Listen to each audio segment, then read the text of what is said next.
So today I'm back with another single broken build for all game modes. So one build that you can use in every single game mode and perform really well on it.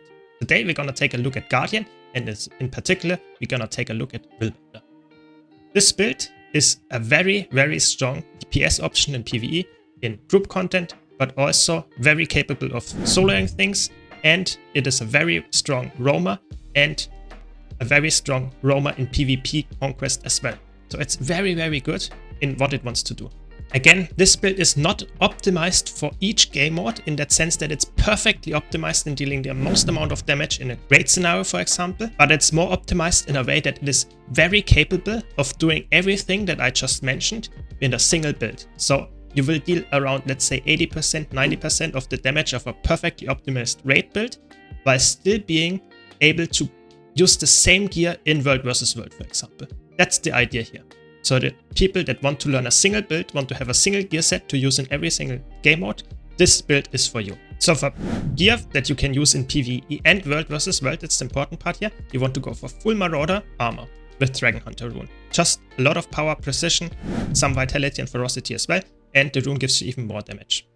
For weapons and trinkets, you want to go with dragon stats. That means you get power and ferocity as main stat, while you get precision and vitality as minor stat. With that, you can reach exactly 50% crit chance, which is what you want to get. We will get to in a second why. But very important that you also use Sigil of Accuracy on your weapons, so on the spear and the greatsword, which are your two weapons. And then the second sigil slot is, so to say, open, but I would say in World vs. World it's very good if you have energy on there. When it comes to weapons, I would say in World vs. World I would probably, for the most optimized build, run spear and sword, but of course you can also run greatsword and spear. It's very valid as well. This build is a roamer. It's not very playable in Circblade because you're too squishy there, but it's a very capable roamer because you're very bursty and it's very fun to play as well. So I would say Superior Sigil of Energy is the second choice for both weapon sets, is very good because you don't want to dodge when you are very squishy. Like I said, greatsword can be replaced with sword. I would say in World vs. World it's the best option, but in PvE I would say greatsword and spear is by far the best option. So it depends about what you like more. I think it's not that big of a difference. When it comes to trinkets, I already told you, go for full dragon stats as well. When it comes to infusions, go for power infusions if you can afford them. But of course it's not necessary. And lastly, for the relic in PvE, I would go with Relic of Sakiros. It's by far the best option for soloing. So with this build you actually get always this 4% damage conversion, which means you get every damage that you do will be converted to 4% healing, which is really good. In World vs. World, there are other options, we will get to that in a second. For consumables that are working for World vs. World and PvE, I would always go with Peppercorn Crusted Sweet Steaks if you can afford the Ascended version, because the minus 10% incoming damage helps a lot. Power of Ferocity is just to boost your damage. If you can't afford the Ascended version, go for the Bowls of Sweet and Spicy Butternut Squash Soup. Just gives you the same stats without the minus 10% incoming damage. For utility consumables, always go with Superior Sharpening Stones, by far the best option. So for traits in PvE, you want to go with Seal, Radiance and Willbender. Seal just gives you a lot of damage increases and recharge reduction on greatsword and just more damage. It's really the damage trait line. Radiance, on the other hand, gives you not only damage, but also gives you some very nice utility. You get a recharge on your F1 that can help a lot when you kill a foe, and you get more crit chance baseline. This can be helpful. If you want to drop the accuracy sigil, you can actually do that if you have the foe permanently boning, but I would say that's not always the case, especially in competitive modes, so that's why I did not really count on that. You get Fury when you hit a foe that actually has more burnings stacks. That's helpful because you want to have Fury, of course. 25% crit chance is really good.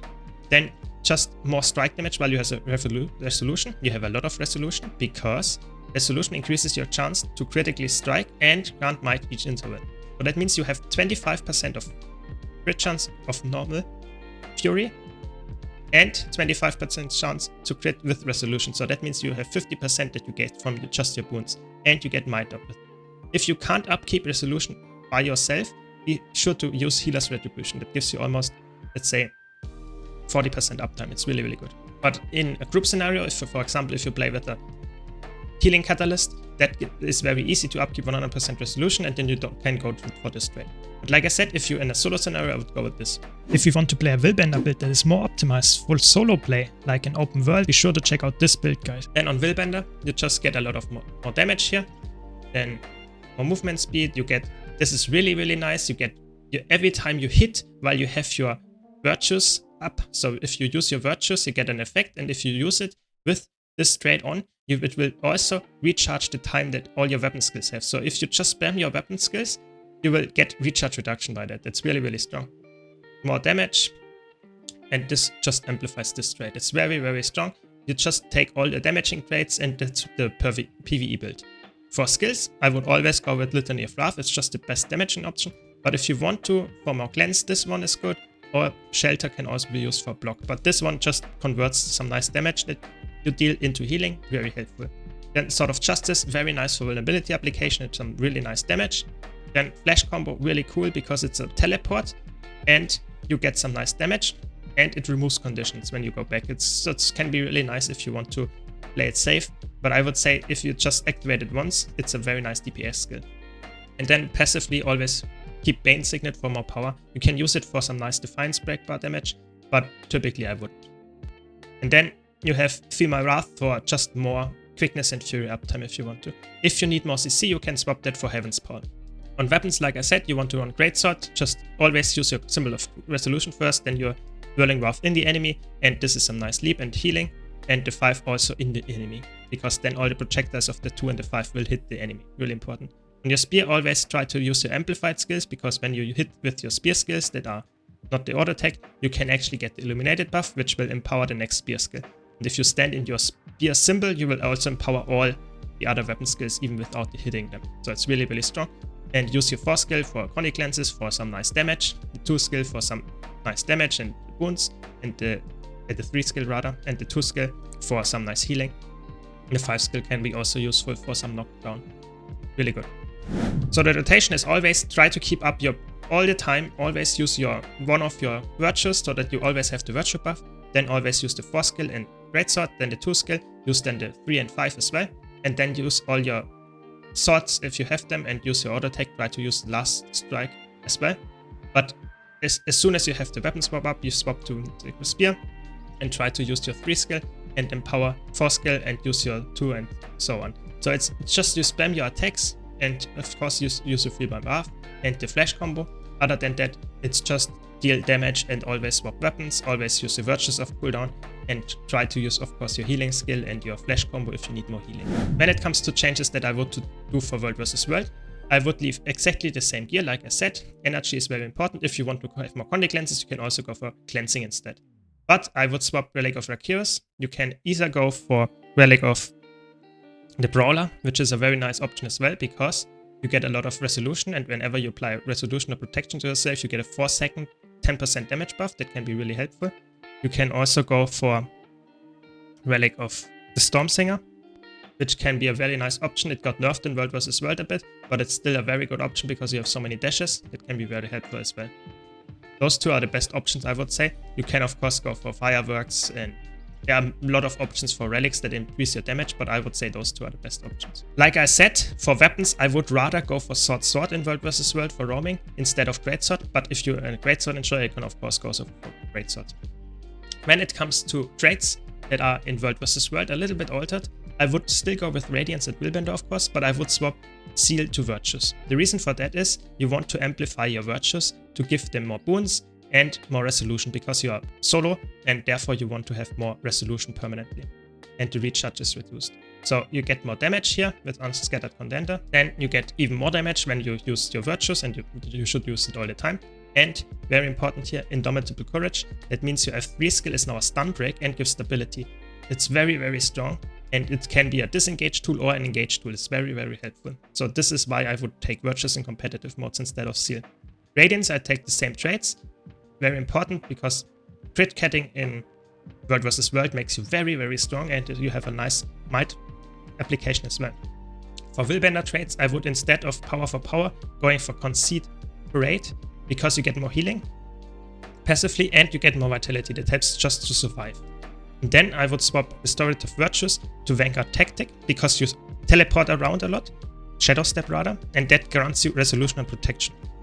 And that helps a lot because that keeps up the resolution almost by its own in your burst phases. So that means that you get your righteous ink chains all the time. It's really, really strong. So that's why sword is also better, because you have 2 teleports in there instead of the greatsword where you don't have any. When it comes to utilities, I swap some stuff around as well. I would go always for Signet of Resolve because it gives you just more chronic lenses and more baseline healing. I would go with Judge's Intervention because it's a very nice stun break and a very cool teleport that you can use to hit your skills. And you can, of course, use Contemplation of Purity. It's very good. It's a stun break, converts all conditions on you in boons. That's very helpful for roaming if you fight a condition foes, also if you get stunned. Then I would always go for Whirling Light. It's the most damaging option. If you want, you can actually swap that for Flash Combo as well, that you used in PvE. But I would say the teleport is very nice, but very often in World vs. World you want to hit multiple targets or you want to just cleave a stealth target. Whirling Light is very helpful there. And then I would always go for Renewed Focus, just your panic button. It gives you 3 seconds of invulnerability and recharges your virtues. It's very helpful. But of course, if you want to grind a little bit harder in the DPS side, you can of course go also for Feel My Wrath. If you want a more in-depth analysis of how to play Willbender with Spear in World vs. World, be sure to check out this guide. So for the PvP traits, you take exactly the same traits that you would take in World vs. World. There's no changes, exactly the same traits and the same utility skills. It's very easy. The most important part when it comes to gear changes is of course that you want to run Sword instead of Greatsword. Again, I think it's the little bit better option when it comes to damage and just teleporting. For sigils, I would go with Sigil of Cleansing and Energy on the Sword. On the Spear, I would go with Battle and Exploitation. It's the most aggressive options on the sigils that you can use because your Spear is the aggressive weapon set. For Amulet, I would go with Berserker Amulet, just the most straight up damage. And I would go with Rune of Warrior just to get more vitality because you have high armor already baseline because you're Guardian. But more vitality on low health pool class like Guardian is very helpful just to sustain a little bit longer. And then Relic of the Stormsinger, even though it got nerfed, it's still a very valid pick. If you don't want to run this nerfed Relic, you can still go with Brawler Relic, just like in World vs. World and PvE. It's a very good option as well. It's just, it gives you 50% uptime of a 10% damage buff. Can be very helpful if you do get it in your burst phase, but it might also happen that you get it without connecting your damage and then you lose out on the 10% damage buff. Again, for playing this build, you just engage, deal damage, try to negate damage by using protection, resolution, but it's very squishy, so you have to play it really aggressively and kill your foe before the foe kills you. That's a very important part. If you want to know more about how to play Willbender in PvP, and especially about this build that I just mentioned, be sure to check out this guide. I hope you enjoyed this one broken build for all game modes video. If you did, be sure to leave a like and subscribe for more in this series and for more other Guild Wars 2 content. Thanks a lot for watching. Thanks to all my supporters on YouTube, Twitch and Patreon. Thanks Lane, thanks Malice, and I hope to see you all in the next video.